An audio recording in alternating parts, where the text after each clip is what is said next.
इस बिजनेस को जब मैंने शुरू किया तो हमारे देश में कोई जानता नहीं था। और मैं आपसे कहना चाहता हूं कि ना हमने कोई बिजनेस लोन लिया था, ना ऐसा कोई बहुत लाव लश्कर था मेरे पास।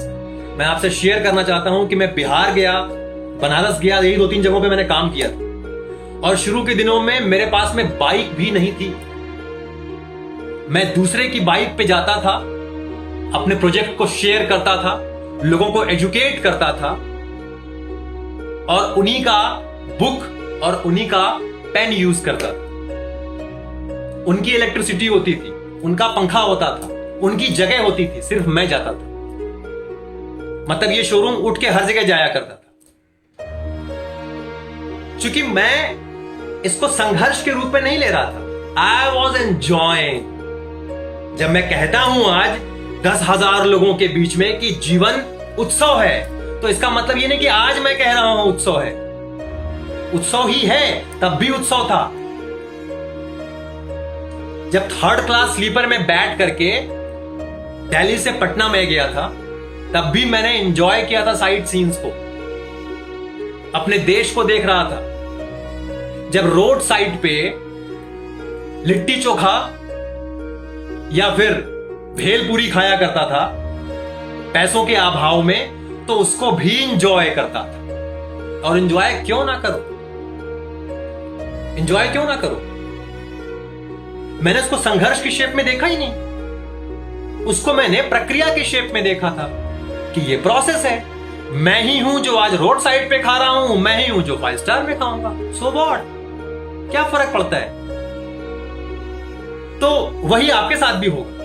आपसे मैं इसलिए बता रहा हूं कि ये बात ये मेरे कोर में थी। तो मेरे पास में कुछ नहीं था, तब भी मैंने इस बिजनेस को अच्छे से प्रमोट किया। क्यों? क्योंकि जो फाउंडेशन होता है ना, बेस जो होता है कि किस सोच के साथ आप आगे बढ़ रहे हैं, ये बहुत इंपॉर्टेंट होता है। तो मैं आपको इसलिए शेयर कर रहा हूं कि मेरे पास में कोई चीज नहीं थी कि बहुत सारा हमारे पास में इंफ्रास्ट्रक्चर, और तब ये काम बड़े अच्छे से हुआ। इतने अच्छे से हुआ कि मैं आपको बता नहीं सकता हूं। और आप जान के हैरान होंगे आप कि टिल टुडे मैं प्रकांड नहीं हो गया हूं। अभी भी मैंने इस इंडस्ट्री का आई भी नहीं जाना है। समझ रहे हैं आप? तब यहां पहुंच गया हूं। और मेरा ये अपना विश्वास नहीं है, ये मेरा अनुभव है कि जीवन के अंतिम क्षणों तक ये जीवन नया होता चला जाता है और आप सीखते ही चले जाते हैं। इसलिए मैं क्यों कहूं कि मैं बहुत अनुभवी हो गया, ना ना ना ना ना, अब तक का ये अनुभव रहा है हमारा, ये मैं कह सकता हूं। एक बार क्या हुआ कि एडिसन, जिन्होंने बल्ब का आविष्कार किया, थॉमस अल्वा एडिसन, वो एक बार एक बच्चों का एक प्रदर्शनी लगी थी। बच्चों ने बड़े अच्छे अच्छे इलेक्ट्रॉनिक्स के सामान, टॉयज, गैजेट्स बनाए हुए थे। और उसमें जो चीफ गेस्ट थे वो थे एडिसन।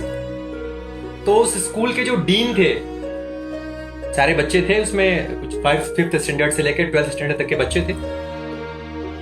और एडिसन बड़े अच्छे से सबको देख रहे थे और उन्हें बड़ा मजा आ रहा था। अलग अलग तरह के जो रचनाएं थी बच्चों ने जो की हुई थी। अचानक एडिसन एक जगह पे रुके, बच्चों ने एक ट्रेन बनाई हुई थी, इलेक्ट्रिक इंजन था उसमें। तो एडिसन ने कहा कि अरे वाह, ये तो बहुत बढ़िया है, ये कैसे चलता है?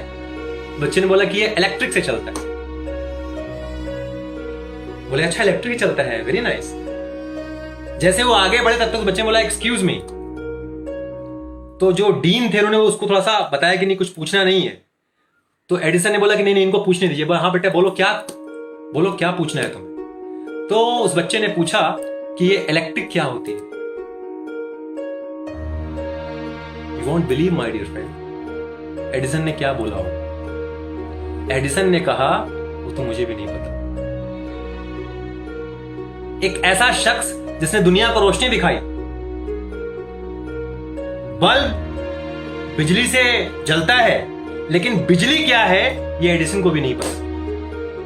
इसीलिए वो एडिसन है, और हम कहते हैं हमें सब पता है। तो जीवन ये घटित हो रहा है, समझ रहे हैं आप? मैं आपसे एक ही बात कहूंगा कि आप सारे बहुत भाग्यशाली हैं, बहुत भाग्यशाली हैं कि आप एक ऐसे बिजनेस में हैं, एक ऐसे माइंडसेट में हैं, और एक ऐसी सराउंडिंग में हैं जहां पे हर वक्त आपको एक सुरक्षा कवच प्रदान किया जा रहा है, एक शेल्टर किया जा रहा है। आप इस जीवन में बहुत बहुत अच्छा होने की कोशिश मत कीजिए, बहुत अच्छा मत होइए। संत बनने की जरूरत नहीं है। संत एक स्थिति है, वो होना होता है, बना नहीं जाता है। बनेंगे तो जैसे संतों को आप देख रहे हैं, बहुत से संतों को वो बनते हैं तो फिर कुछ और बन जाते हैं, तो फिर आप बोलते हैं ये सारा का सारा ढकोसला है, ऐसा कुछ नहीं होता है। तो फिर आप भी एक एंड पकड़ के डिरेल हो जाते हैं, तो बहुत सारी अच्छी प्रक्रियाओं से जो है आप भी दूर हो जाते हैं। तो मैं ये चाहता हूं कि संत होने की जरूरत नहीं है, बल्कि आपको ऋषि होने की जरूरत है। ऋषि जानते हैं कौन होता है?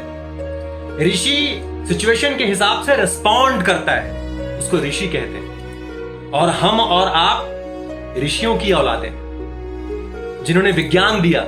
वो वैज्ञानिक थे बेसिकली, हजारों साल से। ये बहुत ही इंटरेस्टिंग विषय है। और आप सब तो बहुत ही ज्यादा, मैं कहूंगा, भाग्यशाली भी हैं, क्योंकि आप ऋषि के संपर्क में तो हैं। आप भी ऋषि के ही साथ हैं। और ये समझ जाइएगा कि ऋषि के जो सानिध्य में होता है वो ऋषि ही होता है, और आप सारे के सारे ऋषि के सानिध्य में हैं। Wishing you all the very best. अपना बहुत ख्याल रखिए, और मिलते हैं आपसे बहुत जल्दी, बहुत जल्दी। Thank you so much.